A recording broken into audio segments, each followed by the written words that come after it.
What looks likely to be F1's most controversial car of 2024 has been launched with the reveal of Red Bull's rebranded RB team's wonderfully titled VCARB 01. Whether it's the new RB name, the new colours, or the new closer Red Bull collaboration, this team has attracted plenty of attention over the winter, and that's not going to change once its 2024 car hits the track. While the driver lineup of Daniel Ricciardo and Yuki Tsunoda is a familiar one, having finished last season as teammates, that's about as far as the continuity goes for the team formerly known as AlphaTauri, formerly known as Toro Rosso. It has a new identity, which a lot of people hate, and a new look, which has at least gone down slightly better. A new person is in charge for the first time in the team's history, as long-serving team principal Franz Tost has stepped down to be replaced by ex-Ferrari man Laurent Mekies.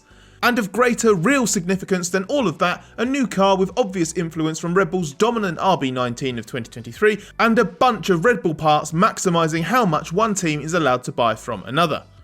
Closer ties to the main Red Bull team are the source of obvious grievance among rival teams, with McLaren by far and away the most vocal so far, but as we will explain, we expect the complaints to only increase in volume if this car achieves what Red Bull hopes it will. Before we go any further, while this isn't part of what makes this car and team controversial, we shouldn't ignore the fact that the first of two Red Bull launches this month comes amid an investigation into allegations made against Red Bull Racing team boss Christian Horner.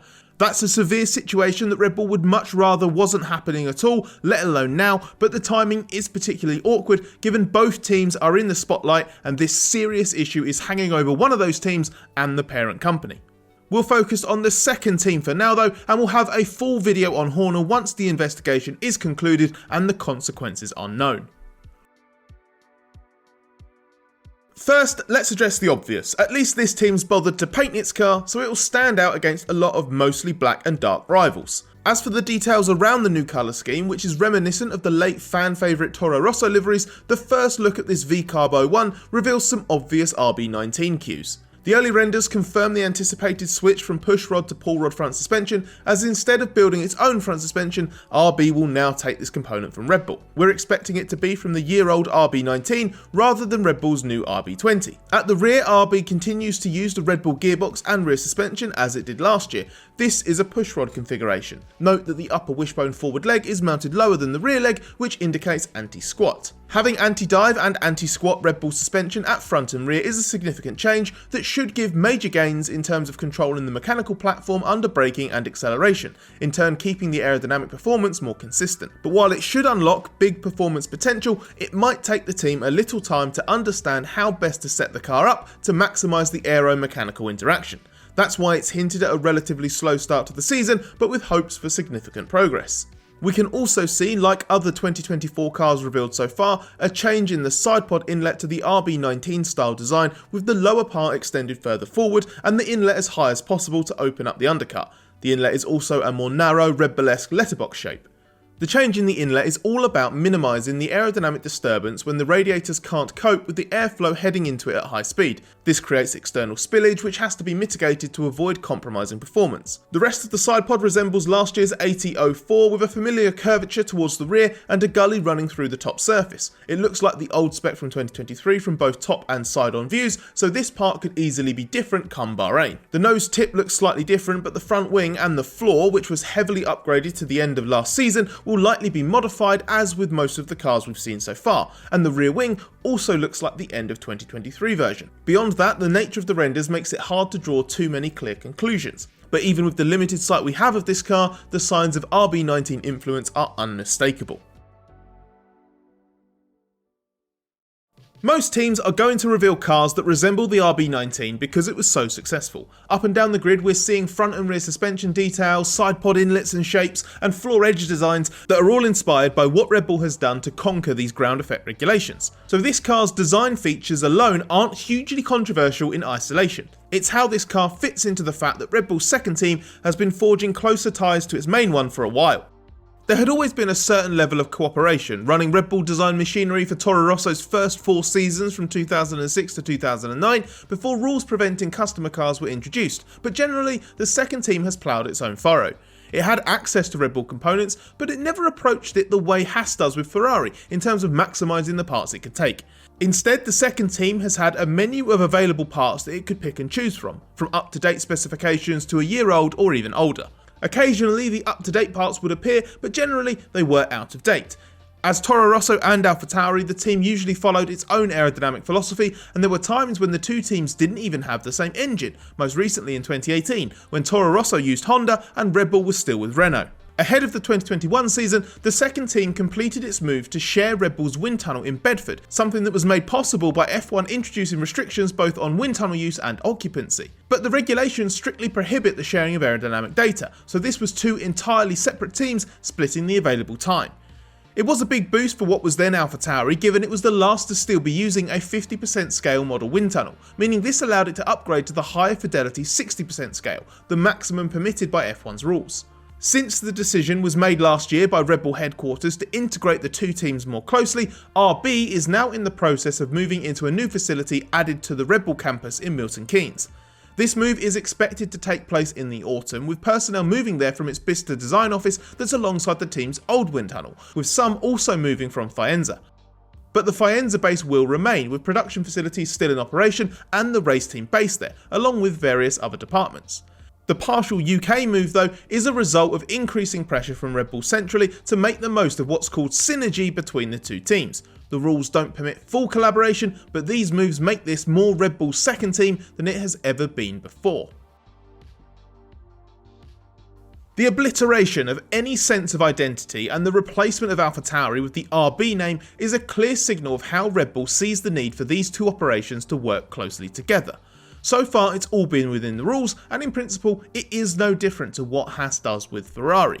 But rivals don't see this team and this car in the same way, partly because it ended 2023 more competitive, but mainly because these two teams are owned by a single entity. The concerns being raised essentially relate to problematic levels of influence and suggestions things could be manipulated. This has ended up being discussed in F1 commission meetings. The likes of McLaren have lobbied for collaborations to be clamped down on more in the next set of rules in 2026, and have that supported in the Concord Agreement somehow as well, to put more emphasis on independence within F1's governance, not just its regulations. One concern is that it would be a big advantage if two teams, especially those sharing key mechanical components, were to split the R&D of certain items between them and share development directions or even aerodynamic secrets. F1's rules explicitly prohibit this, and the FIA has said it doesn't believe that's going on, but it has also admitted it wants to be able to conduct spot checks of team facilities at almost no notice in the future to police the rules even better. With two teams owned by the same entity soon to be sharing a campus, that would seem to be a logical priority. Another concern is that this is a team with the potential to become more competitive while sharing complete ownership with another team on the grid, and whether it's a matter of perception or a realistic threat, there has been an implied possibility of collusion to influence sporting matters. That exists almost exclusively because Red Bull is clearly so involved and influential in what its second team is doing. In addition to demanding closer ties to Red Bull Racing, its influence can be seen in a raft of senior RB appointments ahead of the new season. Ex-FIA Technical Director Tim Goss has joined as Chief Technical Officer, Guillaume Catalani moves across from Red Bull to be Deputy Technical Director, while the extremely experienced Alan Permain has been recruited following his surprise mid-2023 departure from Team Enstone, where he had worked for decades. We doubt any of those people would be joining an underperforming independent team. It's Red Bull and the ties to the best team in F1 that gives RB the appeal needed to make such moves happen. What is a truly awful new identity had already been confirmed prior to this launch, but seeing everything in full and hearing how tortured it is to actually talk about the team in recent weeks with such a clumsy corporate name has rammed home everything that fans dislike about what's happened to the second Red Bull team. What is officially Visa Cash App RBF1, which you have to admit we've done a mega job of avoiding calling it in full so far, is the worst entry name in F1 history. Yes, team sponsors are the norm, and almost every team on the grid has an official entry name that we gloss over, Mercedes AMG Petronas being one example, and last year's mouthful Aston Martin Aramco Cognizant being another.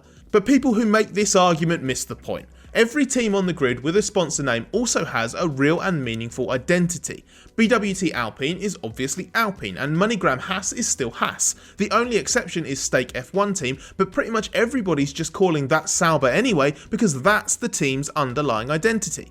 The team formerly known as AlphaTauri, formerly known as Toro Rosso, doesn't have that. It's just had another makeover in the latest instalment of Red Bull working out what to do with the team it's decided it needs more from. Just look at how we're all calling it RB instead of Racing Bulls, which Red Bull claims isn't what RB stands for, even though it has trademarked Racing Bulls and created branding for it. How stupid is that? It underlines what this team has lost since its Toro Rosso days. Yes, it is desperate for the team to be seen less like Red Bull's junior team, but this isn't the way to do it. Toro Rosso had its own heritage and meant something. Since it ditched that name, it has struggled for relevance, and this corporate dual sponsor team name's not going to help. We at least don't expect to have to cough out the whole name every time. Internally, it's been referred to by the acronym VCARB, which we now know is the car's model name, and in the media, the RB initials have been widely adopted. Neither of those are great, but hopefully it becomes simpler and clearer over time. We do find it a little strange that RB's new identity looks so similar to the blue and red Toro Rosso liveries, as it makes a brand new era that's presumably meant to be bold, impactful and reflective of the new partners feel 5 years old. But let's generously treat it as a modern throwback for now, especially as it generated a bit more positive attention around a much mocked new name.